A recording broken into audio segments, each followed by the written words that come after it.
Hey everybody, this is Adam Simmons for another night of Late Night Geo, where we bring on community geospatial enthusiasts to talk about the latest trends, projects, or just have a great discussion around geospatial-centric topics. I'm your host, Adam Simmons, and we'll have a full crew tonight, which is amazing. So let's start by having everyone introduce themselves. Let's start with you, Jeff. First off, I get so pumped when I see that intro. Did awesome job on that again. So I'm Jeff Pearson. I actually just left my job at Esri. I am going to be starting at Collier's, and I've been on the show now a few times, and I'm happy to be back. Thanks, Adam. No problem. Courtney? I'm Courtney Miller. I'm a senior consultant with Vector Communications and a St. Louis geospatial enthusiast. So just kind of represent what's going on in GA West area and also bringing like a slightly outside perspective of geospatial. I am not actually in the industry, but I like to pay attention to what's going on. You're on the fringe of it because you market it. I'm on the fringe. Bringing the not so well-informed opinion to the table tonight. Awesome. And then our newest guest, Rebekah. Go ahead. Hi, I'm Rebekah Jones. I'm a geographer and researcher whose claim to fame is working on COVID-19, but I'm actually a paleotempestologist. Awesome. So with that said, let's see. Where should we start first? Jeff, Courtney, any thoughts?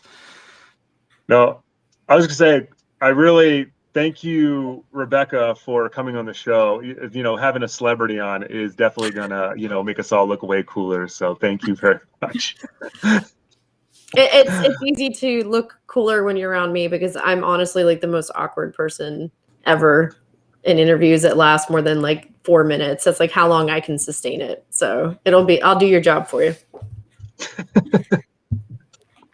Well, I can tell you this isn't always been easy over the last 10 years too. I'll doing the show. I think I'm much better with recorded sessions because things are a little bit more rehearsed, but doing the live show, it's literally been practice, and I'm still not good with it. I know Courtney can tell you, or she's down here, over there. I don't know where the block is. But it's still a blast talking about that stuff. So I think what I'm going to do is we'll bring up a couple of the topics for tonight. One of them I want to mention is so a couple times over the last year or two, we've brought on multiple people from Cosmic Works or part of the SpaceNet Challenge. For those of you who don't know, the SpaceNet Challenge is a competition that Cosmic Works has put out there often to basically test out the limits of either machine learning or put out these challenges to either your industry or open research groups to challenge them to see how far they can get with this with a specific problem, and they'll develop using either machine learning or different types of imagery analysis techniques and find ways to answer these types of problems. Either a mesh of radar imagery with the last couple challenges, or just seeing how far they can get with auto object detection or a feature extraction with over certain areas.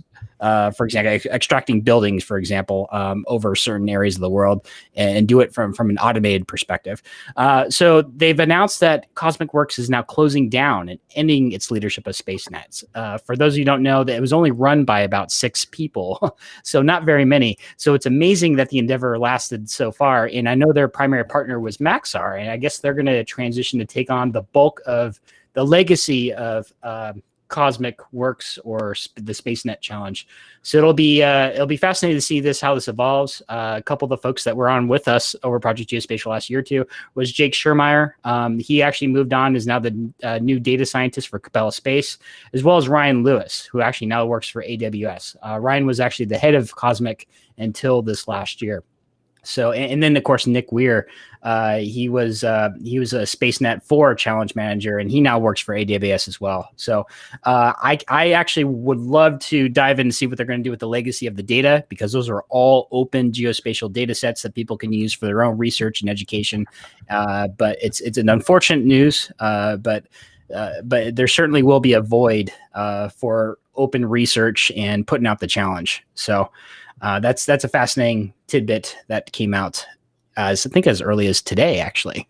So, well, the article looks like on the 11th, so I'm a little bit behind, but I saw the Twitter post today. So, that's one big news. The other big news, I'll show this real quick. This is actually from Courtney, and I want to bring this up because it's important. Look at that. Look at that. Look at that cake pop, right? This is a Starbucks globe cake pop. I know it seems like a simple thing, but it's I think this is like the coolest thing. And by the way, people underestimate how popular this is. This is sold out in all the Starbucks right near me. You can get all the other cake pops, but everyone wants the global one. I guess I don't know what calls it a globe. It's not, the sprinkles aren't even like the right continents or whatever like that. So I wonder what the projection is. Are you muted? Who, me? No, Courtney. I don't hear Courtney at all. Sorry, that's my fault. I said that they call it the Earth Cake Pop where I am. Oh yeah, it's the Earth Cake Pop for us too, but all sold out. I can't find that thing anywhere. So I have a couple other tidbits of news, but I'm going to save that for later. But you know what, Jeff? That was the reason why that got popular enough to be tweeted by Starbucks. Starbucks tweeted at me twice about it. Was because it looked like that map we did last week of all the satellites. You know, last week we looked at the complete like constellation of all the satellites currently in orbit right now around the Earth. And I was like, that's what that looks like. That's what these sprinkles look like. So, yeah, I thought it was pretty cool. I felt cool for like 2 seconds. So. That's awesome.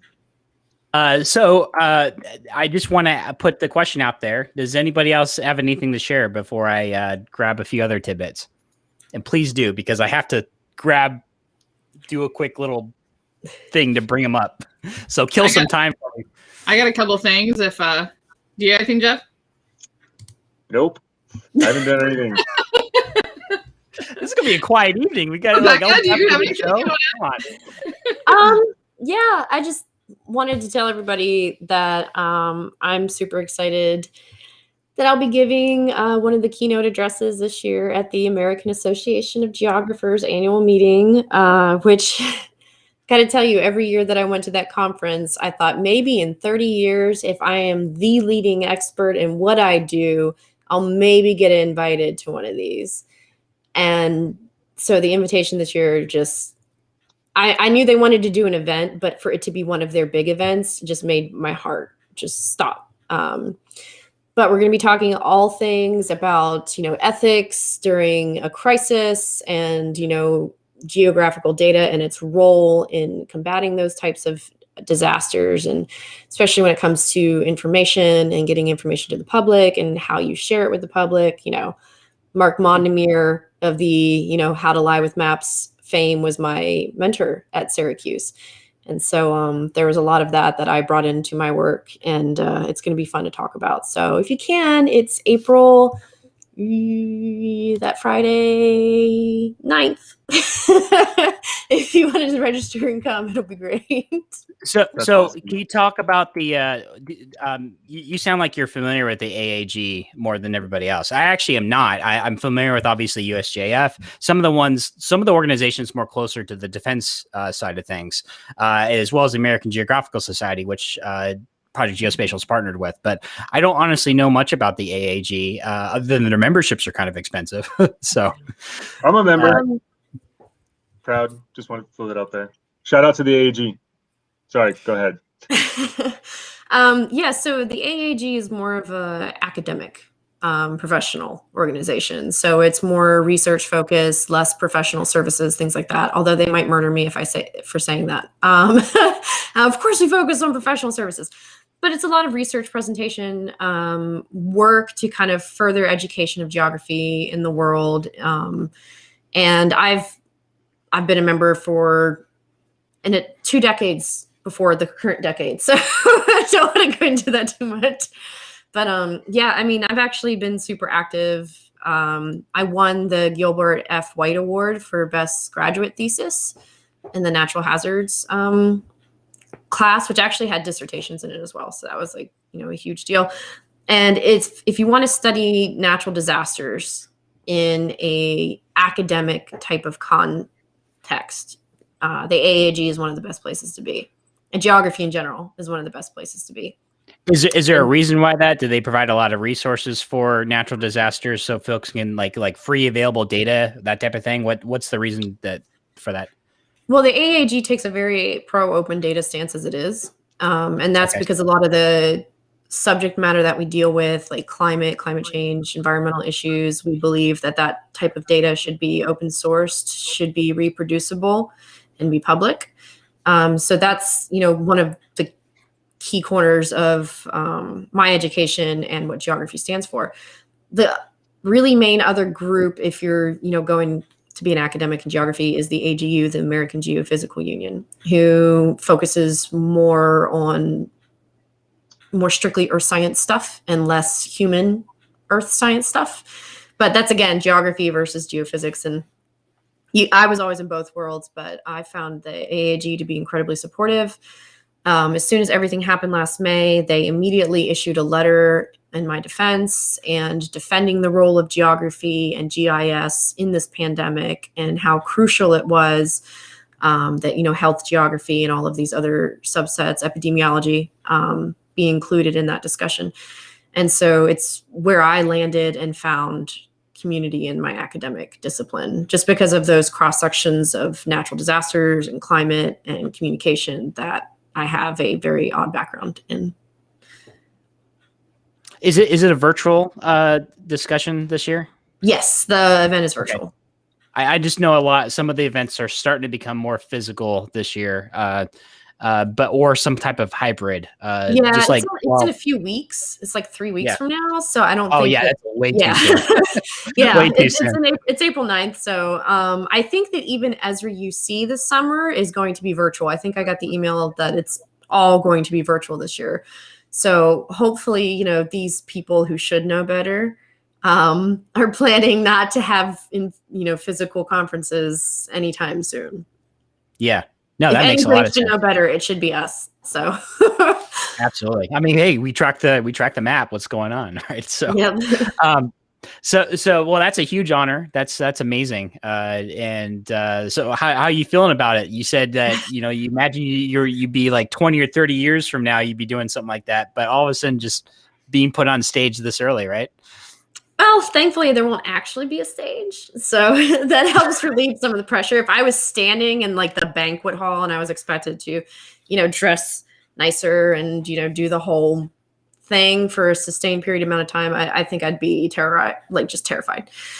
But I think there's some anxiety that is taken off doing it online because I have so much time to prep, and part of it is going to be pre-recorded. So if, I mess up and stumble as I often do, then it's no big deal.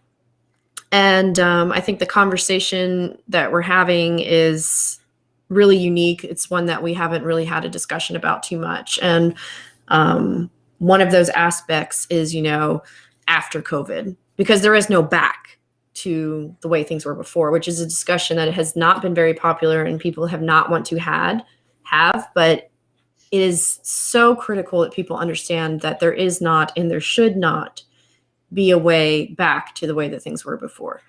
And starting to have that dialogue. For that too. Yeah. That's not something you get asked a whole lot when you're doing the news or, doing these other events, but it's as important of a conversation as anything else, any other step in a disaster recovery. People need to go in understanding that there's no back. There can never be a back. I mean, I went through Katrina when I was 16, and the world was never again the way that it was, on August 27th. And it never will be for anybody who stayed there. And that's something that's very real and people have to start appreciating. So we get to talk about all that fun stuff, right? Yeah, no. Okay. Well, I'll change it up. Well, actually, Courtney, right there. She's right there this time. Okay. Courtney has something this time, right? Yeah. Although I do want to have the conversation of, I'm sort of like interested in what we think is going to stay the same and what's going to go away. So I don't know. Do we want to transition out of it or should we? No. How about we bounce a little bit, Okay. Well, what I brought up here was, which is kind of related a little bit, was, let's see, should I show my screen? If you share, just let me know and I'll put it up on the monitor. Okay. I've got it kind of pulled up. Let's see. Let's see if I can. I don't think I can screen share. There should be an option. There we go. It's coming on now. Okay. 1 second. Okay. Okay, go ahead and share. There we go. Got it. Here we go. So basically this was just about how, and Adam talked a little bit today with a person from Leidos about this, but what I want to talk about was kind of how do we kind of nurture the next generation of geospatial students, especially for women and people of color. So this is a St. Louis based program called Entry to Executive that is hosted by Gateway Global American Youth and the Business Alliance Academies. And it's basically an apprenticeship program that has cohorts that takes high school students and trains them in GIS and GeoInt. And it's in some of our local high schools, University City, Ferguson, Florissant, and the St. Louis City Public Schools.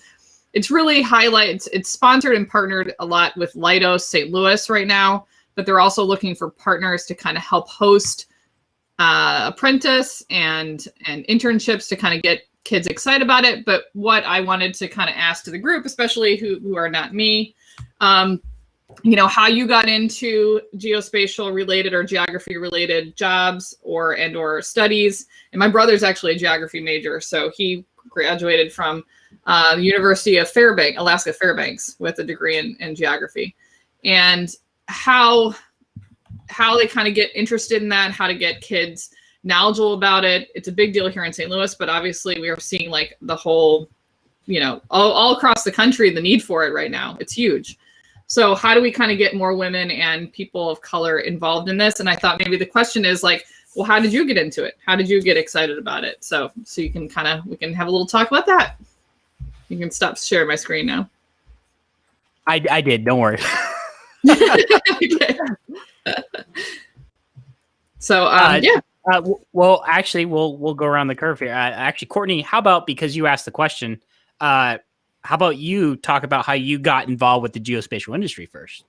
Well, I'm involved in communications and got involved through economic development. So I work with economic development here in St. Louis, and I went to just basically kind of happenstance got involved in the big geospatial push for GeoInt 2019 for the St. Louis region. We had like a big delegation of people that went to GeoInt 2019, and just kind of got into it, basically being thrown in, baptism by fire. I had no idea about a lot of the applications of geospatial, either intelligence or just data applications. But I did come from a public transportation background, so I was very aware of the need and the use for open source data and tracking and just the benefits of having that kind of information. So to me, it was like it's infinite possibilities of how you can apply this to a lot of commercial and both governmental, commercial, all kinds of things to make life better. So I got in it as an adult, but I'm curious how the rest of you guys got kind of interested in it. Rebekah, how about you this time? Sure. So I was really interested in Earth and Earth systems, and having, as I mentioned, been on the ground through so many hurricanes, I actually moved to South Mississippi the year that Hurricane George hit, which, despite it technically being a Category 2 hurricane, brought Category 4 strength to the Gulf Coast. And I had never been through a hurricane. And that was surreal to me to see the impact on the ground and reshaping just massive landforms, dividing up barrier islands just from one storm. And for me to understand those systems, remote sensing was the natural way for me to monitor that change, to measure that change. And I mean, I think the first time Google Earth came out, I feel like so old saying this, but it came out when I was like in college. I think I got lost. Who's the oldest here? It's not Adam. One of us is the oldest here. Yeah, and I got lost for like 3 days, just transversing, the globe and things like that. And so it was just amazing to me to be able to watch the Earth change so much. And I mean, it grew out of that. It grew into, development and deforestation and other issues.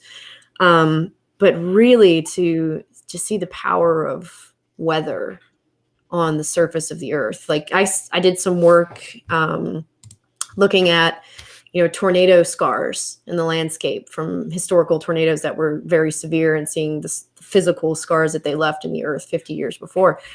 And I find, because of my very awful history of, weather disasters, I found it fascinating and I wanted to understand it. And I think that for me, remote sensing and GIS was that gateway for me to see how it was doing it. So. Awesome.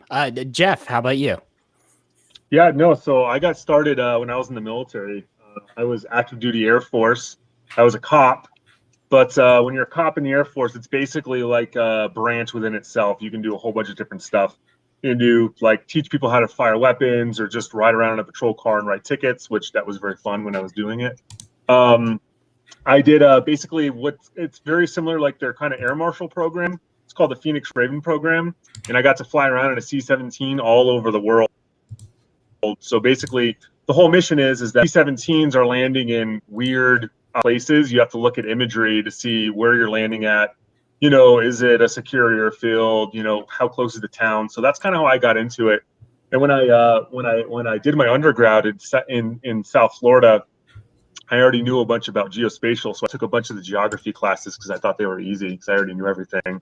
So that just led into me taking more and more geography classes and learning more and more about Python and scripting and kind of all that stuff. Got my first job as an environmental scientist down there working for an engineering firm, and no one really knew a whole lot of GIS. So I just kind of took it from there, just kind of evolved that sort of technology. So I just kind of fell into it just from being in the military. So,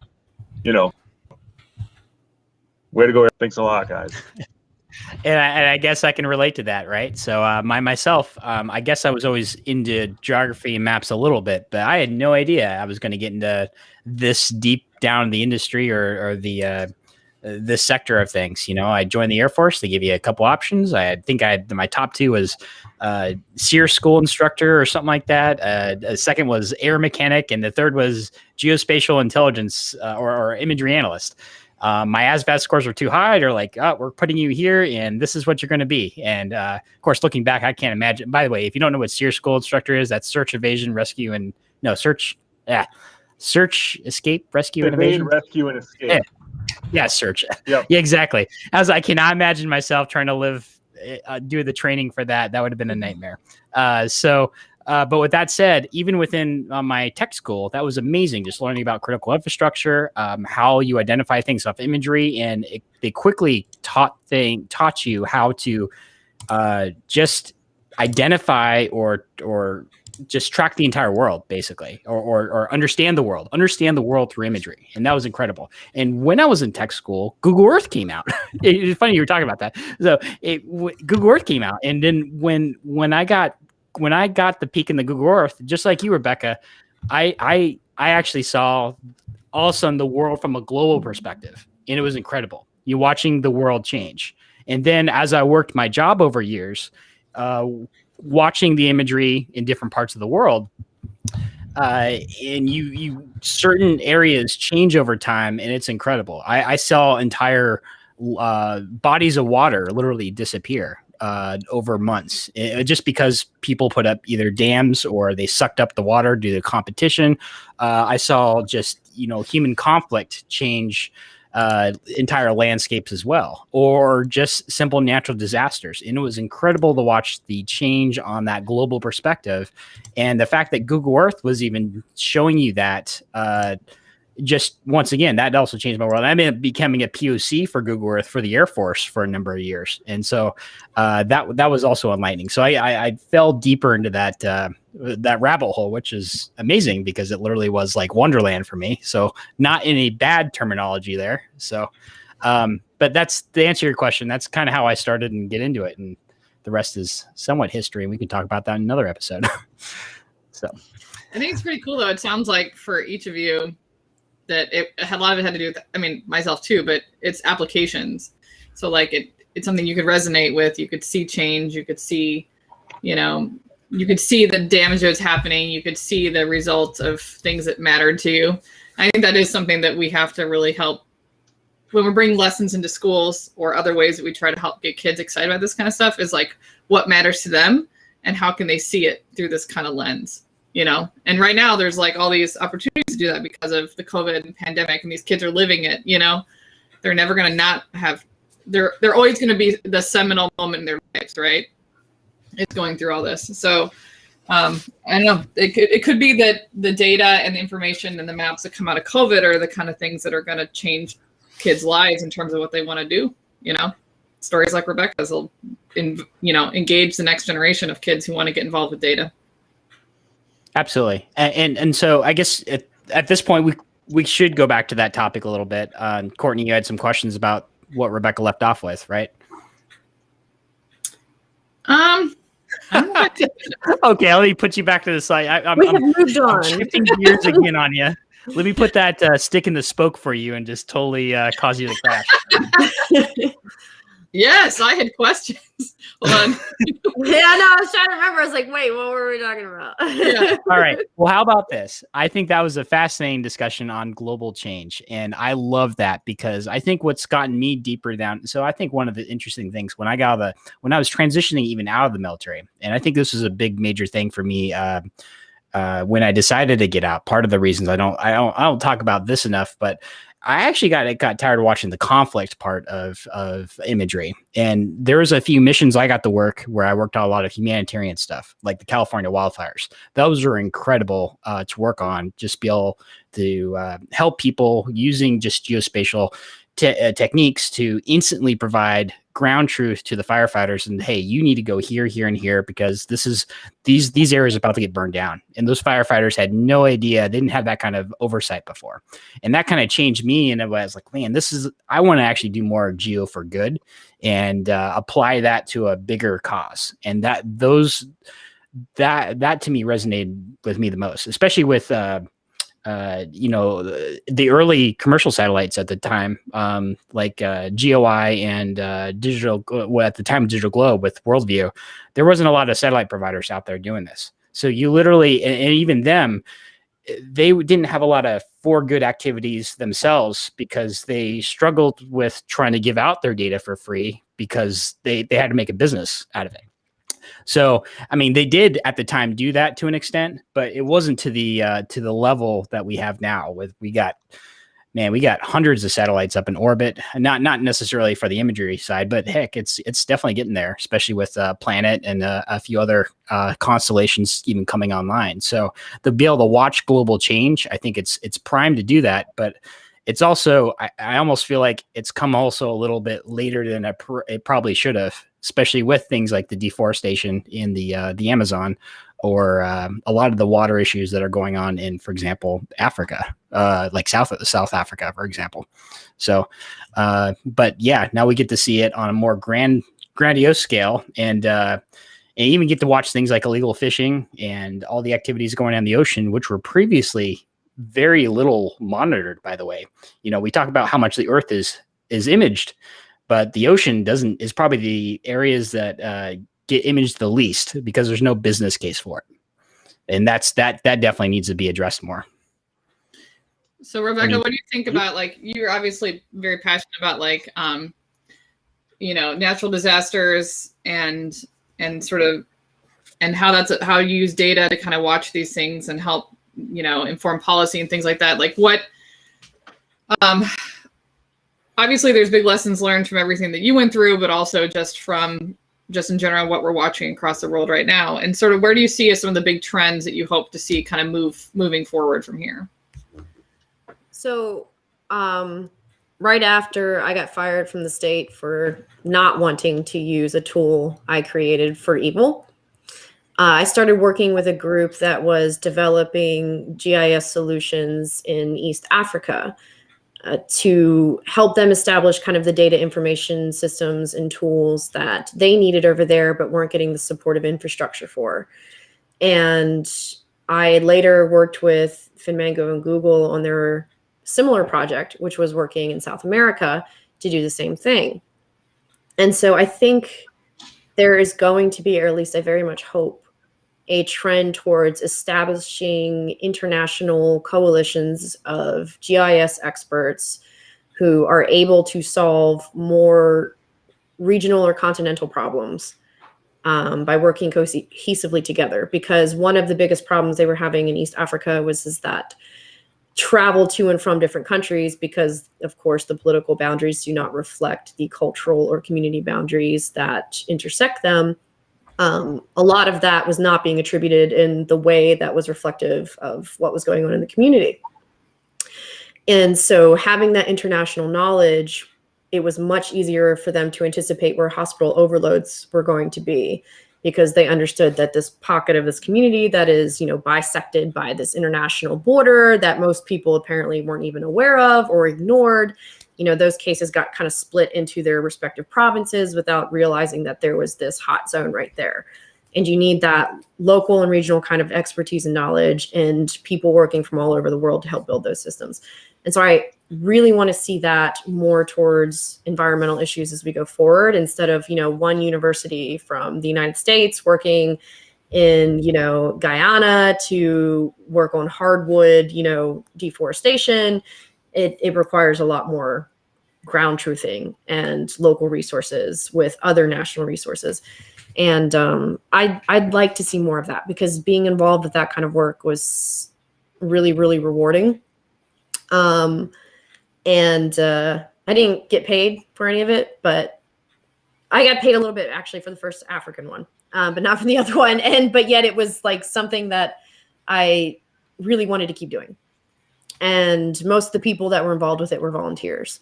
And I know we have the GIS Corps and we have a lot of volunteer groups, but I'm hoping that there will be employment opportunities for some of these very talented people in our field to kind of pursue those fields, instead of just being hyper localized and hyper focused on this one specific issue in this one area that may or may not be 5, 10, 15,000 miles away.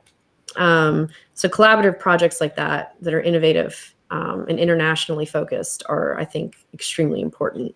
I think if we learned anything over the last year, it's that these nationalistic ideas that have kind of perverted our sense of emergency response really fail. Because if you're not having international discussions, then whatever your plan is going to fail. And especially in, Western Europe, and that's been the case, but in the United States too.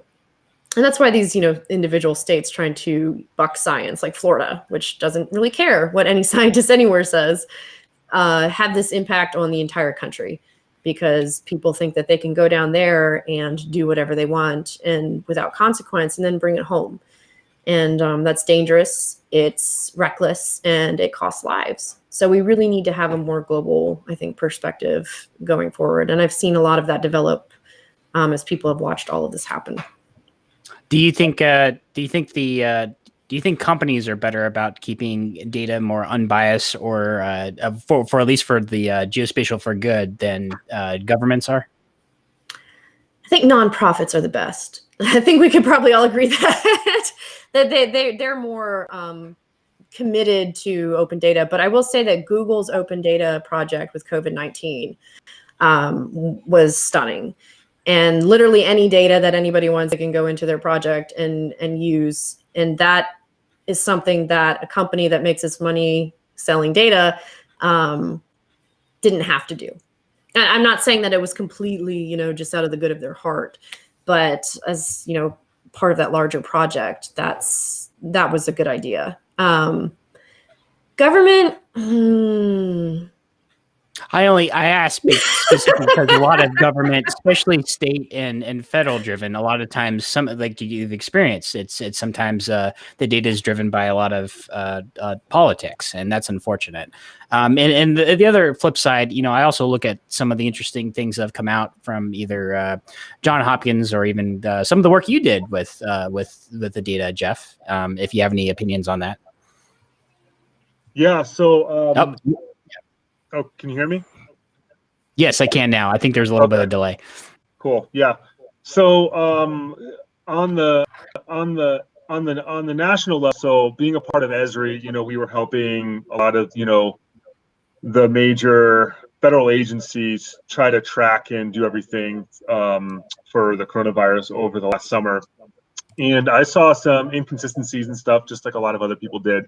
But one of the main things that I saw was that the recovery numbers from the JHU dashboard. I don't know if you pull that up, Adam, but I'm pretty sure I checked it yeah, I know it's kind of last minute, but it's like so the recovery numbers weren't accurately reported in the JHU dashboard for the whole summer because after what was it, 25 or 28 days, whatever the CDC, that even if you're asymptomatic, you no longer are sick after 28 days or whatever.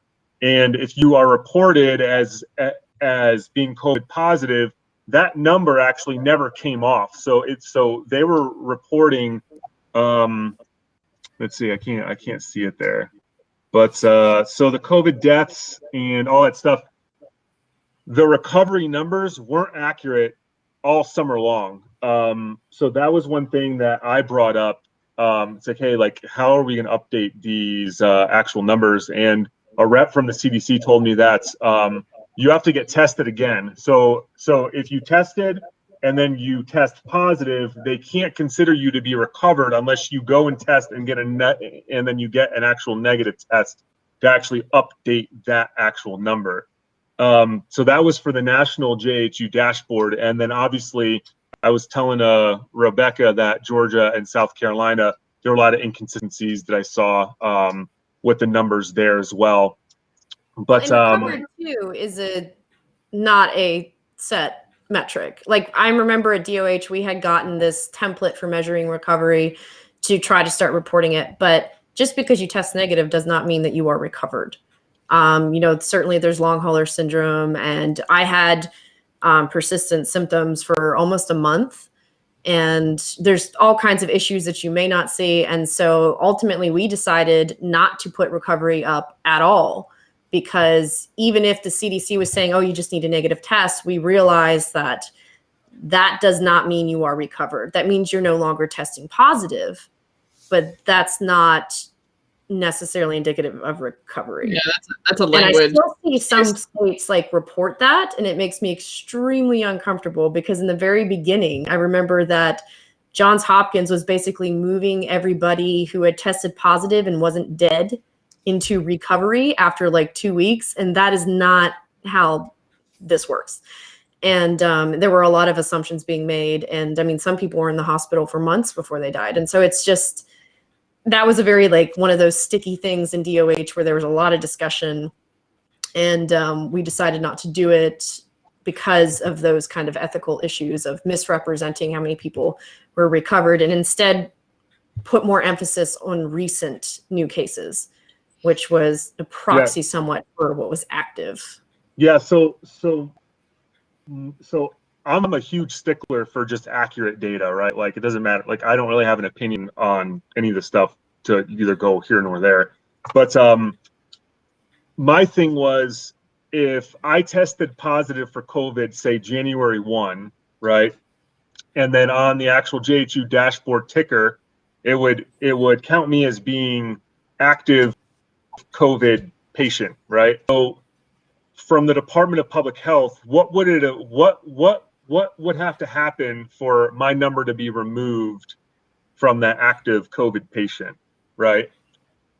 Yeah, but that active, again, is one of those things that's not necessarily, I mean, you could be asymptomatic and not be active. And so I think there was, within epidemiology at least, a shift away from referring to things like active and recovered, because it's more complicated than that, and it's more nuanced than that. And that might be one of the few things that Florida decided not to go with the CDC on, that I agreed with the entire time. And that decision was made by our epidemiologist, not by our governor. So maybe that's why. So I guess where I was confused was, so if I go on the ticker as testing positive January 1, so say July 1 or August 1, right? It had been 6 or 7 months, and the actual dashboard is still reporting that I actively have COVID, right? So I don't know what the actual numbers are for how long it takes for someone to be, I don't want to use the word, that I'm a recovered Well, active coronavirus isn't person, any but better than recovered. I mean, what is active? Does that just mean you test positive? I mean, you're not going to get tested every single day until you test negative, or at least most people won't unless they're, in the medical profession. So I mean, that's something that is as ill-defined as recovery.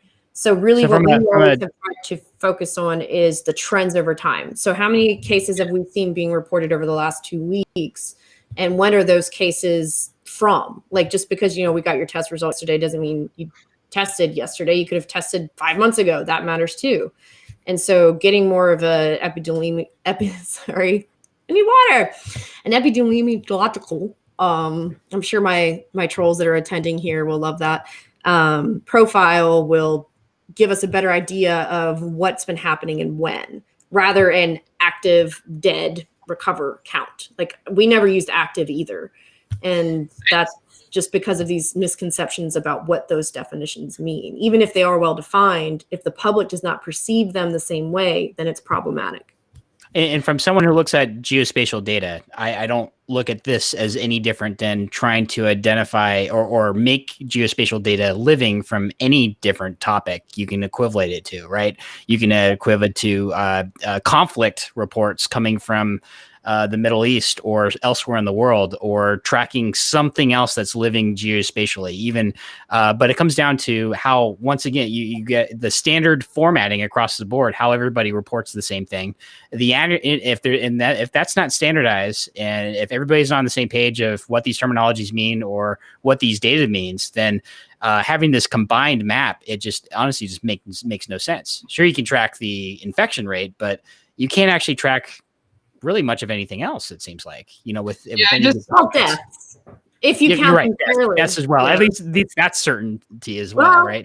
There was an article that came out in the American Journal of Public Health today that said that Florida's official death tally grossly undercounts the number of deaths, which of course has been known and shown over and over again. But every time an academic journal comes out with it, we get to talk about it again.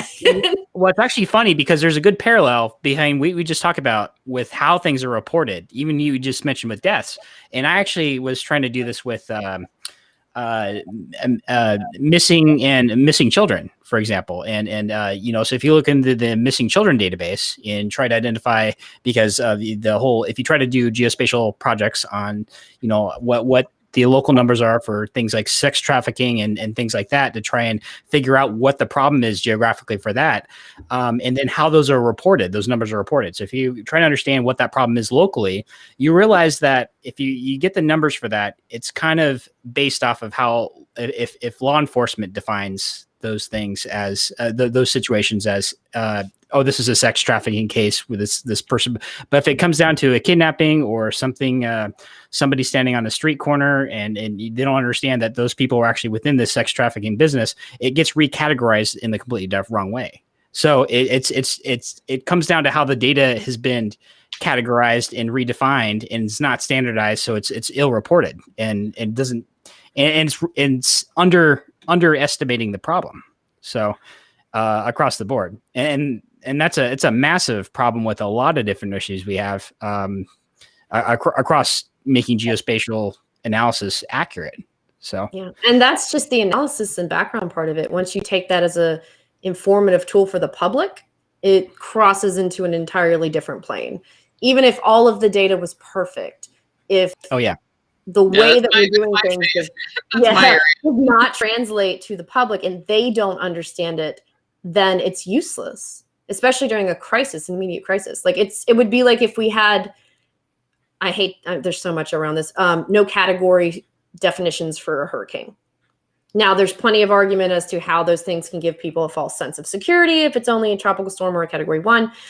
But when we have a category 5 barreling down, people understand that it's very severe risk and they need to get out of there. And that can be communicated effectively.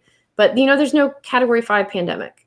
And, especially with something that's invisible and persistent and almost omnipresent, that's a very difficult thing to communicate, even with the bad data. So it's, like active and recovered. If people don't understand what that means easily, simply, quickly, it becomes an obstruction to understanding what's going on, not an aid. Yeah. In my county, we use confirmed cases, and that's it.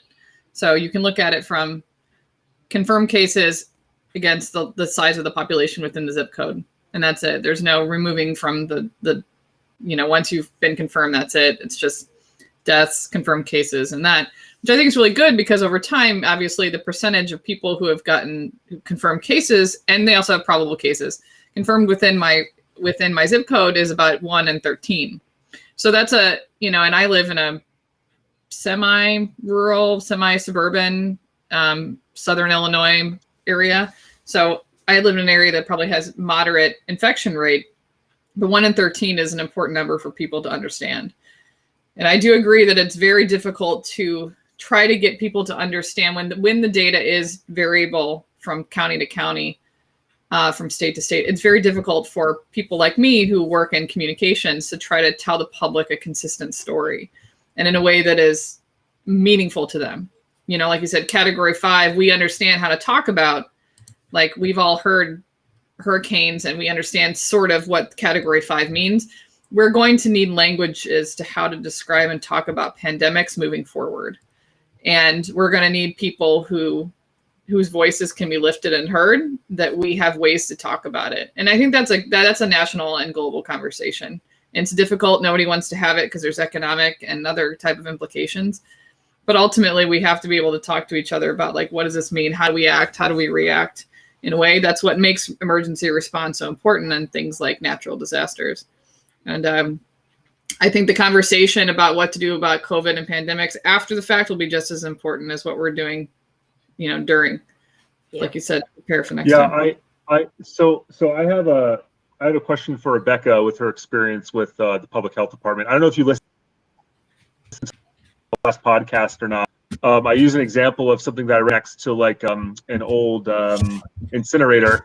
A bunch of them wound up with cancer, right? And they all went to different, health clinics and stuff.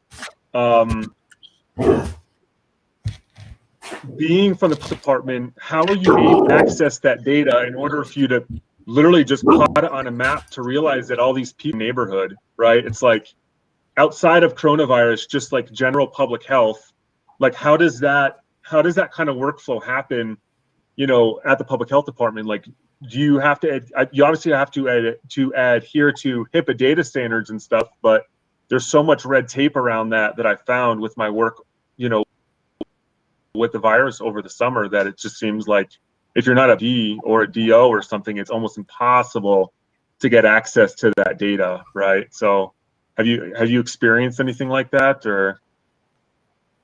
Yeah, sorry, my husky just barged in here and is being very bossy. So yeah, one of the things I worked with at DOH before COVID was toxicity and exposure, and mapping things like underground storage tanks. Phil, stop it. And she's getting in the cords. And it is very difficult, because unless there's some kind of complaint or referral to investigate a specific situation, pulling that data and doing that kind of medical analysis is not common. That's why, you have your Aaron Brockoviches who have to do it, unfortunately. But surveillance, if something like cancer rates within a certain given area start to spike, sometimes that will be something that people will want to investigate further and develop, models to go and test for.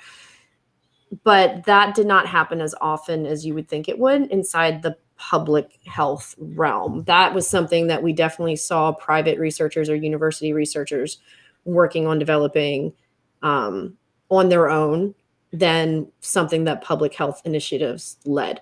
But at the same time, it should not be that way. It shouldn't be that all public health safety issues are basically left to whatever university researcher has the time to investigate it or has the grant resources to investigate it. And I think that we just lost him.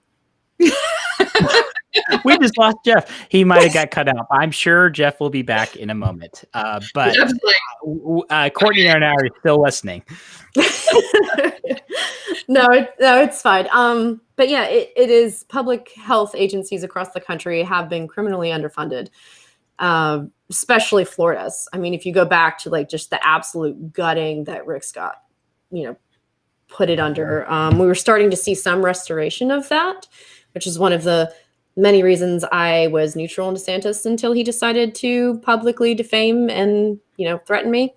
But it's really not something that's done as thorough as it should be. Even COVID was not done as thorough as it should be. Florida hasn't released, a line of data about its contact tracing, not once. And I mean, they're having to be sued right now to release data about variants. They had to be sued to release it about long-term care facilities. Every single step of the way, it's been a struggle. And when it's your public health data, that should not be the way that it is, especially during a public health crisis. And, I'm sure some people would prefer that nobody ever know anything. I'm so sorry that she's just back there being crazy. my two-year-old was running behind us the whole time during the last LateNightGeo, so she's giving me the stink eye over there. It's fine. We're enjoying. I know the gate is supposed to be shut on the other side, so she can't come back here. But I think she might have hopped over it. She's like a little bunny. Yeah, but yeah, so it's really kind of been difficult and a harder fight than what it should be for public health.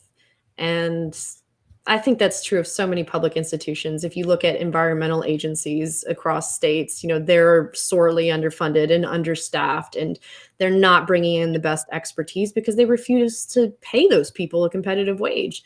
And it's really just fundamentally, we need to re-envision how we think about who we are and what type of communities we want to be.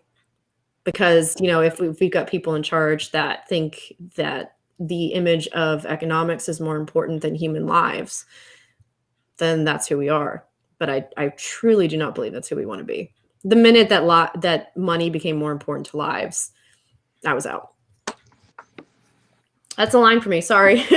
And people can criticize me all they want, but I do care more about people dying than some person making sure that they've got the extra buck and off that person who might die.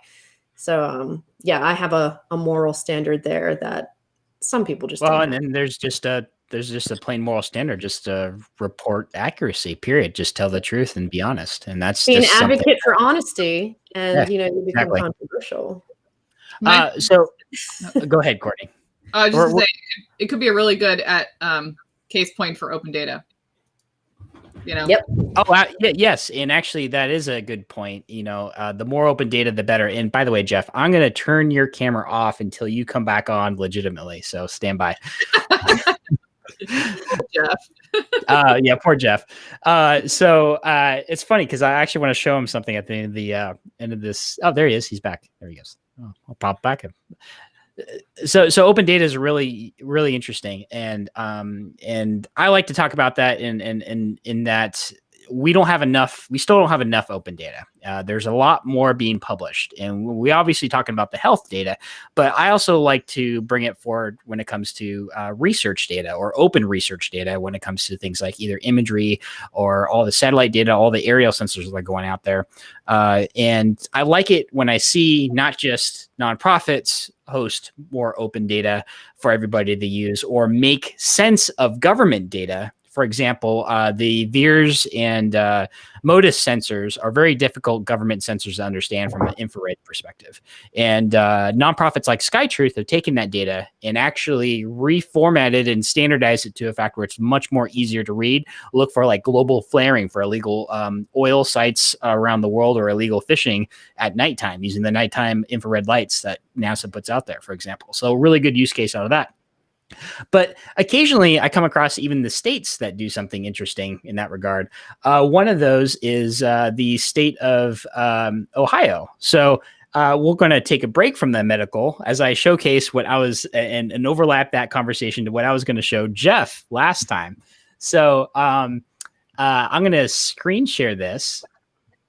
I actually grabbed, so let me talk about this real quick on here. The Ohio Geographical Reference Information Program, or OGRIP, is a really fascinating thing. It's a tool where they actually contracted, and I believe the contracted imagery aerial collector was Woolpert. But they actually, you can go to, this is an open, free site, government state site, but they actually have it so that you can grab all the imagery for a specific county. And you can see that it goes 6-inch, 3-inch, well, sometimes 3-inch, and even 1.5 inches in some cases. And we talked about this briefly last time on last week on Late Night Geo, but I wanted to show the site that grabbed this. This is incredible because they're trying to catalog the entire state, and it's kind of a group program. So if you go back to the contract, the counties can actually participate and kind of feed into the program themselves, depending on how much they want to contribute to get their county collected on a higher resolution. Now, people might want to ask how good, and this goes back to Jeff, how good is 1.5 inches? Now, I showed this kind of last time, but I actually got a little creative and made a slider here on the website. So what is a 3-inch image? So a 3-inch image is 0.07 meters, or 0.8 if you want to round up, 0.08. And that's on the right. And the 1.5 inch, so a lot higher resolution, is on the left. This is aerial sensor, by the way. This is from the Ohio OGRIP data. So you can kind of see the difference of how good this material is. So from a satellite perspective, the maximum resolution I've been able to see commercially is actually 0.15 meters. And that is actually, you can see what that difference is here on the right. And this is actually the same aerial sensor shot at 6 inches, but that one on the right is the equivalent of what shots from a satellite perspective. And the one on the left is the 3-inch that I showed above. So you can kind of compare what satellite can do and what aerial can do. So much finer grain resolution. It's pretty incredible. But the kind of circle back to the conversation, this is open data. This is incredible that you can actually grab the entire state of Ohio just from their website. So kudos to them, because I see a lot of state geospatial programs out there, but not many were able to pull imagery of that high resolution to that scale. Actually, I'm not sure there is many that do that. So kudos to Ohio on that. I haven't dived into the other data points, but that is pretty incredible there from an open data standpoint. So I wanted to put that out there to give the audience our common listeners something to, hey, I want to go check that imagery out. I want to pull it for my own use cases and see what cool stuff I can do with it. So Our common listeners, the common people. Common people. No. I'm a common person. I love that kind of thing. I use this stuff on the side. I pull this stuff out, pull into Google Earth, and just, man, Ash. So one of the cool things I love doing is playing around with the vector data. You can pull down the vector data from millions of points. You can talk. I love playing with the USGS earthquake data and throwing that into something like Kepler.gl. I love making beautiful maps. Love the gorgeousness of beautiful maps. And I know what you're talking, we probably talked about this before, Jeff, about making beautiful maps before. But Kepler.gl has someplace, because I've been watching that program for like 5 or 6 years, and it's incredible how gorgeous you can just drop a GeoJSON file into that. Not it's just the demo, but you can grab that off of GitHub and make these just gorgeous maps and make sense of it from just data that you can grab from anywhere. So, but I love doing it at scale. Don't give me like 10 or 20 points. Give me hundreds of thousands of points globally and let me make something gorgeous from a map perspective. And there's a lot of people doing that on the internet right now. So, but it's just something cool to do. Have you looked at Rebekah Solnit's Unfathomable City? I have not. Do you want to throw the link in the private chat and I'll bring it up? I could try to find it. She also did Infinite City, which was San Francisco, and what was the other one? But it's really this beautiful juxtaposition of different types of maps. Like she had, I think, monarchs and queens for San Francisco for one of her maps, where it shows the monarch butterfly habitat and then the queer spots within the city. Back in like the 1980s. And it's just these two things that she does, artistic work with on top of her geospatial data. And it's really, really beautiful. And hold on, let me because I was trying to remember her last name. So I have an obvious, very personal connection to New Orleans. So that is the one that, where do I put this at? I see the stream chat. There's a private chat at the bottom. Oh, right there. And I'll bring it up. Yeah. But really, if you're going to talk about beautiful maps and these is kind of strange data bedfellows, that to me is like one of the first things that I think of. But I also love like propaganda maps from World War I and II to look at, because I think they're very uniquely designed and effective and fun. but yeah, so hers, I don't know if it'll let you see any of them, but it's really, really beautiful stuff that she does. And yeah, so it's been a beautiful. Maps are one of my favorite hobbies. I actually have my like walls just covered from that. One's really beautiful too. That's the oil like pipelining and the migratory bird directions and things. So it's just really good stuff. Yeah. And finding that artistic, kind of cover. What is that one, Rebekah? I think that is flood depth, because that's like Pontchartrain to the north and the Mississippi to the south, and the canal that flooded during Katrina is due center of that, because you can see the Pontchartrain Bridge to the very west end of it, and the canal that broke is. Those are beautiful. Yeah, she does such a good job with color too. Like it's a beautiful balance of color. Yeah, she worked with some of the tribes that I work with down in South Louisiana to do some of the historical kind of context information, and did a really, really great job. Someone I've never crossed paths with yet, but for me, I'd be like, oh my God, I love your work if I ever met her. So, but she did San Francisco, and I don't remember what the other city was, but I have all three of them. Probably New York. I think from that regard, I love watching, actually another Esri guy, John Nelson's work from Esri. So watching him do some of the, he basically goes around, I think he's some type of community manager. I know I've had him on the show once, almost a year ago, but he literally just trains people to make gorgeous maps out of data. So it is incredible to watch all these students go through his course, just grab whatever they want from their own data sets and transform into these beautiful maps they publish, and they always like thanking him on the side. Thanks for teaching and all that stuff. So, and so watching that on the side, I love posting that out. I love sharing other people's work like that, and getting the word on how great maps can actually look at the end of the day. And because they not only look good, but if you make it look good in the right way, they tell a very compelling story. And so maps can be books unto themselves. Yeah. The like racial, segregation maps, the color dot maps, those are great. I just gave you a link of, every semester would have my students assigned to a geographical region when I was teaching at FSU, and they would each be tasked with creating a map. It could be like a hard format map or an online map or interactive map. And some of the ones that they came up with, like the first one that comes up with Madagascar, were just stunning. So this is like the major exports of Madagascar, different, precious gems, fish shells, fabrics, rice, nickel and copper. And some of them were just stunning, really stunning. And I think when going back to kind of that, inspiring education, when we allow people to be creative with the way that they envision mapping, I think that pulls in a lot of people, like allowing them to play with the mediums and hand paint a map if you want, or do like the Madagascar map, which was by far my favorite. I mean, it's been like years. I think 4 years, so I can say that now that was my favorite. But meals in the Mediterranean, I'm intrigued by that one.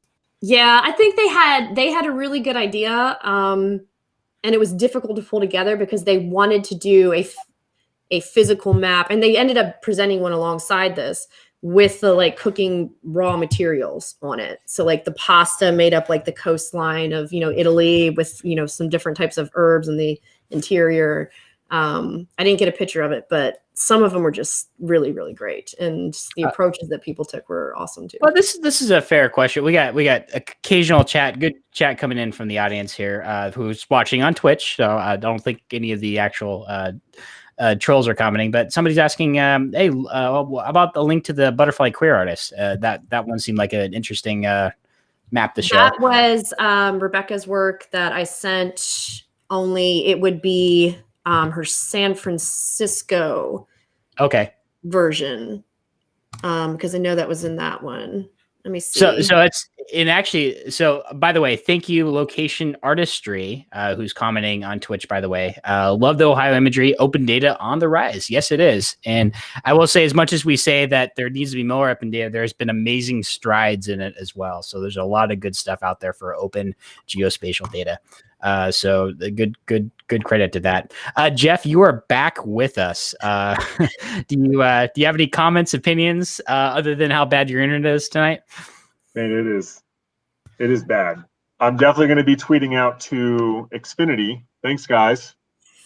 But no, I was just going to say that, outside of, I'm trying to think of like modern day cartographers that are, very well known, right? I mean, thinking about like Cynthia Brewer out of Penn State is one of them. Like Jen Mapes out of Kent State.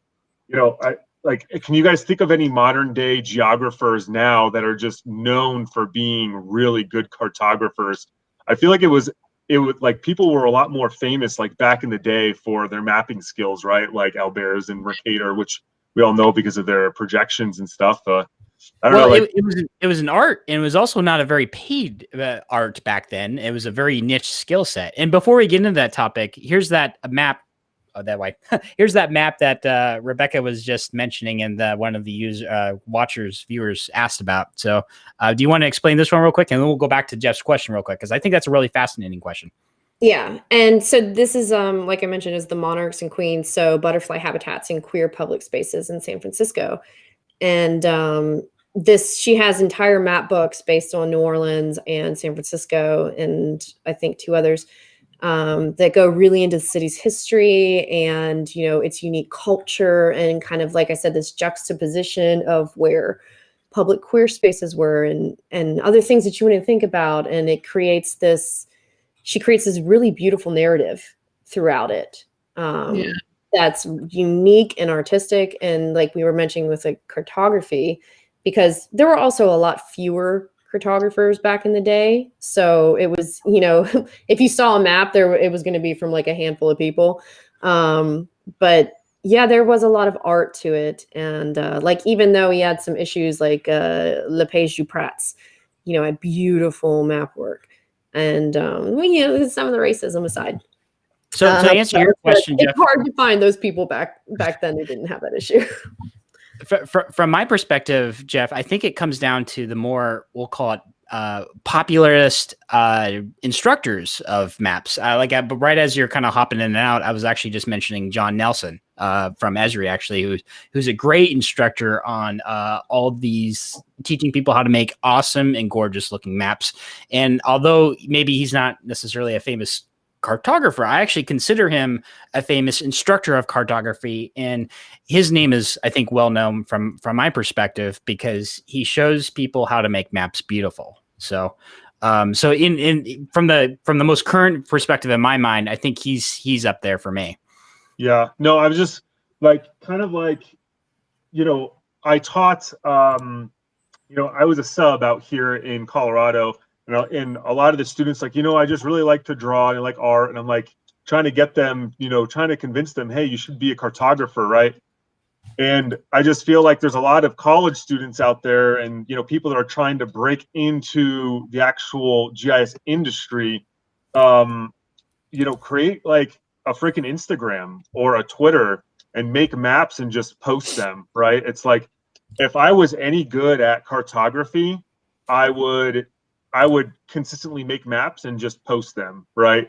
I don't think there's really any big Instagram or Twitter accounts right now. I think there may be a few. I know Bad Maps is really one of my, I absolutely love that handle because it's like just really horrible maps. But like, I don't think there's anything out there that's like really, really good, beautiful, just artistic maps, right? So, if you're listening, we might have to challenge. I might have to challenge you on that one, Jeff. I'm sure I can bring up a bunch of stuff. Plug it.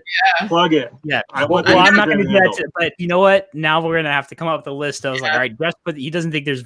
I can tell you got to watch the forums. I mean, it's just especially over the last couple of years.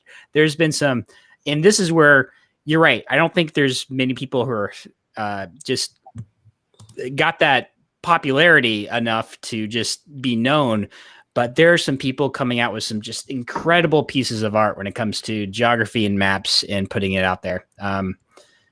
Jeff needs to go to NASA's. NACE, yeah, I definitely do for sure. Yeah, no, it's, I don't know, I just, and by the way, really want to convince for the folks watching, you guys on the Twitch channels, you guys are you folks are our awesome viewers. Thank you very much.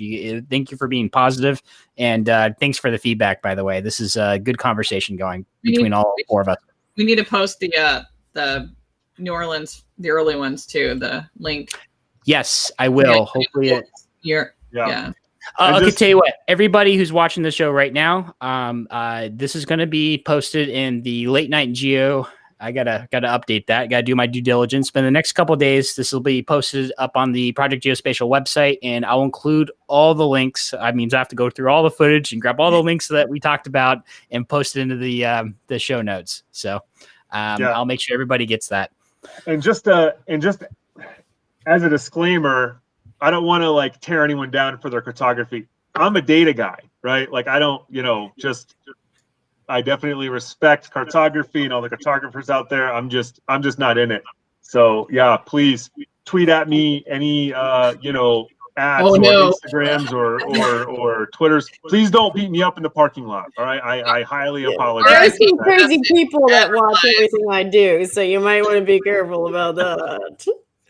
All right, Jeff, I'm gonna just throw my beautiful map right in your face. You'll get conspiracy theorists, I'm sure, who will say that like maps aren't real or they're just a figment of your imagination. Or they'll come up with crazy stuff. Trust me. Oh, it's better than us when I got when I made our Project Geospatial trailer talking about how I was gonna go into like the history of cartography, and all of a sudden YouTube's flagging my video for some reason, probably based off my logo. That awesome introduction. I got a nice flat Earth comment on there. It's like, be careful about this video. It's about flat earthers. I'm like, no, it isn't. Flat Earth stuff, and I'm like, so. I mean, some of these, I gotta tell you, some of my trolls are basically flat earthers, man, and it's it's sad. It's sad to watch. YouTube. This is a YouTube algorithm telling me that. So I was like, it's really sad. I really wanted to go to the Flat Earth conference. It was out here in 2017 up by the airport, and I wanted to go just to like kind of hear some of the logic that some of these people have, right? And just like, hey, look, like I'm pretty sure this was figured out. Well, how many years ago that we, what was it, 1400 or something like that? You want to pull your hair out? You're mixing up heliocentrism with round Earth. We've had round Earth figured out for thousands of years. Heliocentrism was Copernicus, and Galileo infamously defended him and then was put on house arrest. But that was that the sun was at the center of the universe, not the Earth. We knew the Earth was round for a very long time. And yet today, we have more people than probably in quite a long time believe that it's flat again. You know how much that drives people like me crazy, who for a living look at satellite imagery and knows how the satellites work and how the collection plans work and how I have to plan about orbits to even put an image in for. There's a whole psychology behind the type of people who are prone to jumping on these conspiracy theories like flat earthism or COVID trutherism or climate change denial, and it's part psychology and it's also culture. And, when those two things kind of intersect, it is really quite sad. And they'll believe that all of the world is lying. The astronauts are lying. The satellites are lying. Everyone is lying just to tell you that the Earth is round. And they think that this is a terrible, terrible lie. I'm not sure why. Like, what is the advantage, to if that was the whole world and then on this conspiracy? Can we get a flat Earth person on the podcast, Adam? Like, would that be? Oh my! Can we just... No. See, you did this before last week, and I am glad. Rebekah's an awesome person, but you're going to do this again to me, and we're going to bring a flat Earth person on, and it's going to be on another level, Jeff. What happens when satellites hit the end of the Earth? Do they bounce back? Is it like? When they hit the end of the Earth, they will have. That's the worst part. Is they'll have an answer for everything that just goes into, ironically, a circle. and they will close that loop in their own logic. And it's it's frustrating to see people like that, because they'll convince themselves that everything is a conspiracy against them. Yeah. And any evidence to the contrary as, just, faked photographs or started by people with nefarious intentions. And I unfortunately have a lot of those people that like to stalk and harass me. Some of you are watching right now, and I hope you know that good game. That is my comment to them. You really can't care about these whack jobs. I'm sorry. Let them live their lives thinking they get under your skin when you just read their stuff and just laugh, because flat earthers, what are they really going to hurt? I mean, you have what are they going to hurt? Maybe this is a problem with just bad map projections. Maybe we've thrown out the famous map projection that we've all thrown out for years. Like, yeah, the Mercator map, and everybody just thinks, oh, this is how the world is. And then with Google Earth out, I'm like, look, this is the reality of how it is. And then it just blew people's minds to a point where they can't handle it anymore. So I would love to just I would just love to get a Q&A going, right? Just to be like, hey, like, why is it that you can, I don't know. I'm not because I think it would be really entertaining. Like, I think that, the content would be awesome. We just ask just super basic scientific questions to see what their logic is, right? And it's just, because I feel like a lot of those people just aren't scientists. They're just. I'll tell you what, Jeff. Right? If you can find someone willing to come on, here's what I'll do. I'll host a debate between you and that person, and you can come prepared. And I'm like, can I moderate? Because you got to remember, there are people that are really susceptible to this kind of stuff that get kind of like locked into it, like we saw with Trump and the cult stuff. That it's not so much as they're like conscious choice to be that way, but they're vulnerable to those types of things. And so if you're going to bring somebody on and you're going to lay them out, make sure that they're an asshole before you do. A good lesson here is, if you watch the Bill Nye documentary, I love that documentary. It's Bill Nye talks about it in his battle versus Ken Ham, versus his basically science versus the religious arguments. And Bill Nye has a very interesting approach to it. And so before you hop on with one of these folks who care more about conspiracies, go ahead and watch that documentary, because I think Bill Nye's approach to it and the parallels are incredible. The same thing through the flat earthers. And I don't want to give it too much of a plug, because I don't like putting credit to any conspiracy theories, but it's sad that we have to defend things that we've known as fact for too long. Well, I think the main thing is that when people feel out of control, conspiracy theories give them a means to feel in control, because they feel like they've unlocked the data, and then they get tied up into their identity. And so it's no longer about truth, it's about their identity. And so if you challenge them, they're like, but wait a minute, this is who I am in my essence. And so that's what makes it so hard to butt head. Like, one side's like, hey, I've got logic. The other person's like, yeah, but if you tear apart this, then I literally am going to have an existential crisis. So, the only thing you can do is basically figure out how to give them a better sense of self. So let's all figure out how we can give all conspiracy theorists a better sense. How we treat conspiracy theorists in that.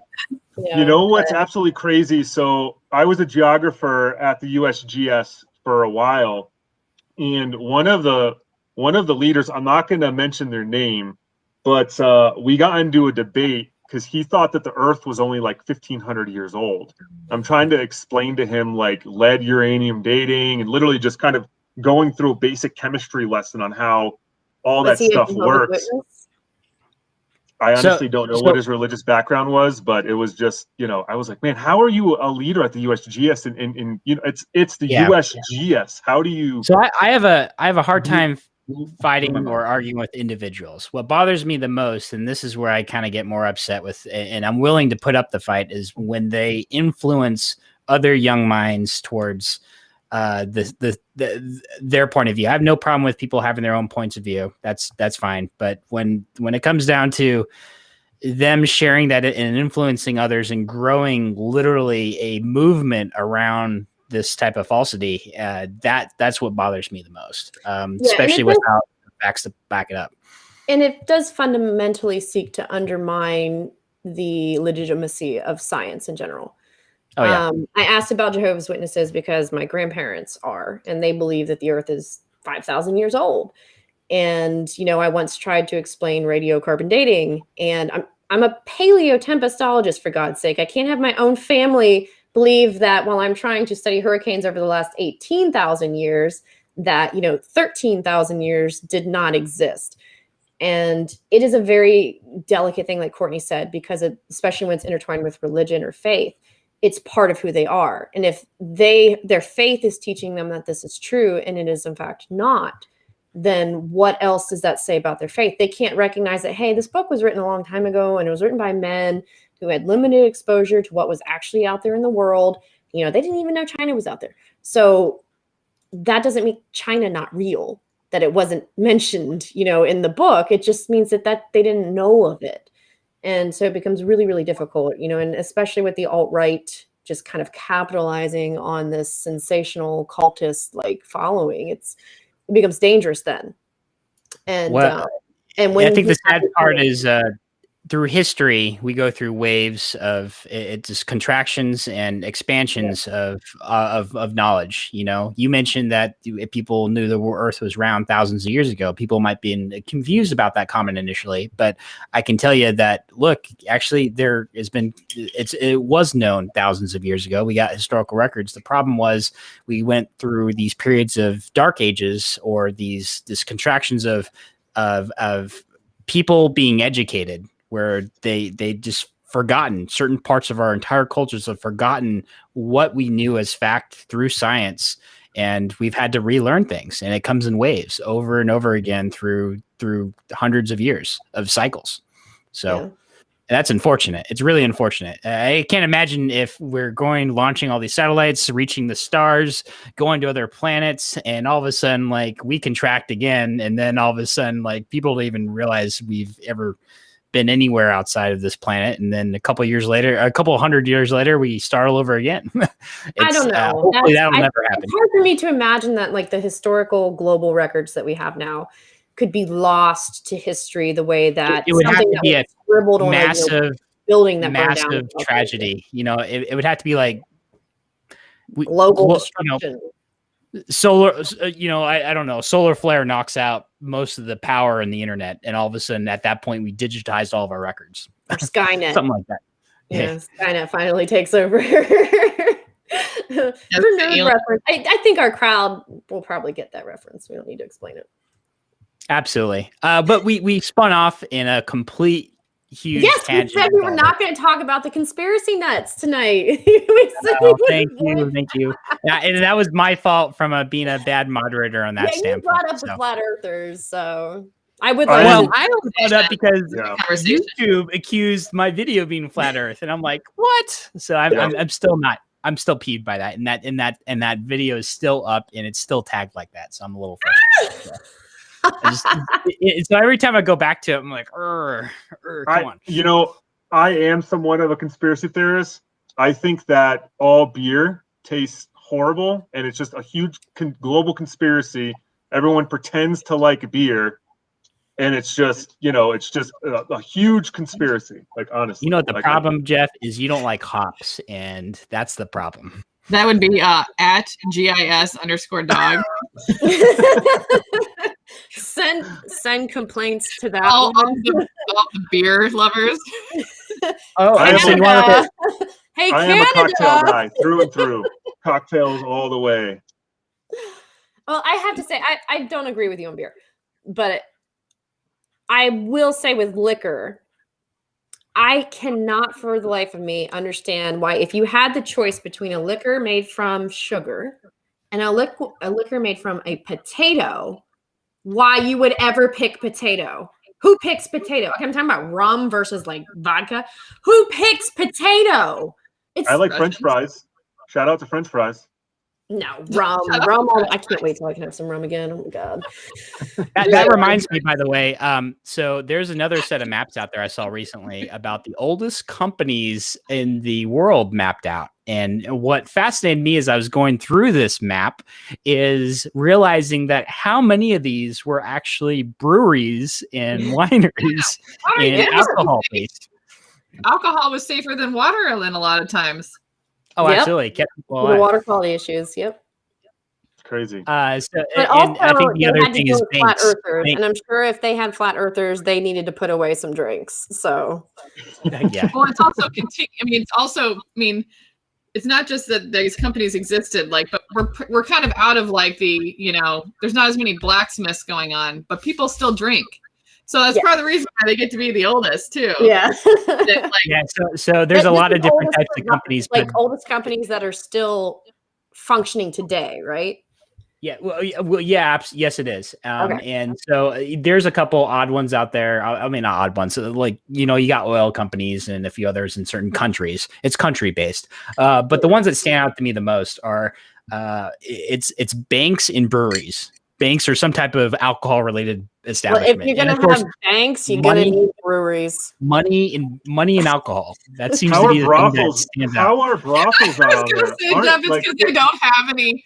There's no major sex companies. That's why this isn't also included. Yeah, I guess that's. Well, we have the whole true. Puritan, overhaul and. What country would you go to even look that up, Jeff? Because I'm looking the United States. I guarantee you, the United States has got to have the oldest, brothels on the planet. Oh, come on! So oldest unfortunately, there's got to be some places. The oldest brothel opened up 2 days after the colony was established. After there was unfortunately, we're here in America. Let's open a brothel. This map doesn't go to the state level. The ship, they probably busted on the brothel. This is baptizing America on the brothel. This map doesn't go to the state level, unfortunately. But on a country level, it looks like the oldest company is the Shirley Plantation, founded in 1638. So I'll have to look that up and see what kind of crops they grow. But plantations back in the day weren't just for crops, but. Yeah, I was that seems like they might want to do some rebranding. But hey, the Hudson Bay Company is still rocking from back in the day. What is that?